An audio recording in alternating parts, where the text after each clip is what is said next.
Well, 47 years of God's goodness and faithfulness to this JIL church, the ministry that God has entrusted to all of us. Alam niyo po, ako yung isang laking simbahan. As a pastor's kid, I grew up in this glorious church and literally, pinakain ako at pinag-aral ng JIL church. No? Kaya ang buhay kong ito ay talagang nais kong ilaan doon sa advokasya at itinuturo ng simbahang ito. At ito yung hindi lang ipalaganap yung salita ng Diyos, kundi maging daluyan ng pagpapala ng Diyos sa ating kapwa-tao at higit sa lahat magamit niya sa kanyang ubasan sa transformation na ninanais natin sa ating minamahal na bayang Pilipinas. Kaya pag JIL, laging kaakibat niyan, pag anniversary, laging may para sa Diyos at bayan.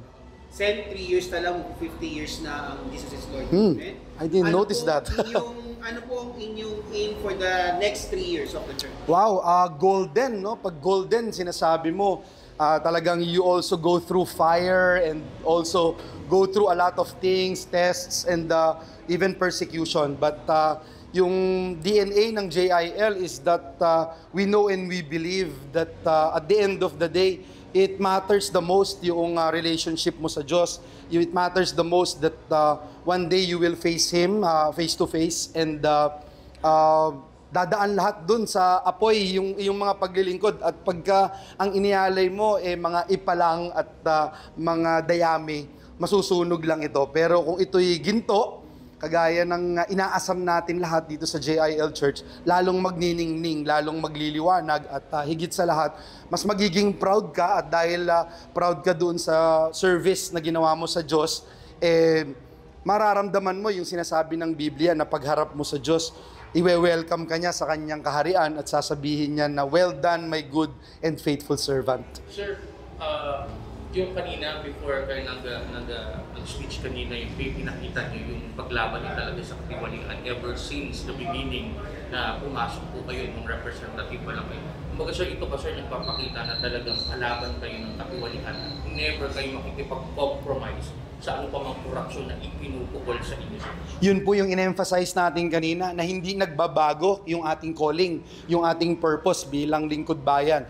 Kung ano yung simula natin na paglaban sa twin evils of graft and corruption, sa nangyayari po ngayon at lalo na sa pilit na pagdawit ng mga sindikato sa ating malinis na pangalan, the more na dapat magningas yung apoy sa ating puso na ipaglaban ang katotohanan, katarungan at katwiran. Walang pwesto yung katiwalian sa isang bayan na nais maging progressive, na nais maging matagumpay at maayos na pamayanan. Ang katiwalian talagang magpo-flourish yan kung walang mga engaged na mga Pilipino, lalo na yung mga Kristiyano na inaasahan ng Diyos na makikibaka at makikipaglaban para po sa kaluwalhatian ng Diyos. Kailangan talagang i-reject natin gusto. Kung kinakailangan mas magalit tayo this time around sa corruption, dapat gawin po natin. Dapat handa tayong umalis doon sa comfort zone natin. Hindi tayo natatakot na idadawit ka, gagawan ka ng mga kwento at mga iba't ibang mga paratang na alam mong walang basihan at hindi naaayon sa mga patakaran na paghanap ng mga ebidensya. Ibabato sa iyo ito. Kailangan ready ka at kailangan hindi lang ready kang sagutin ito, kung hindi at the end of the day patunayan na ikaw ay talagang advocate against graft and corruption.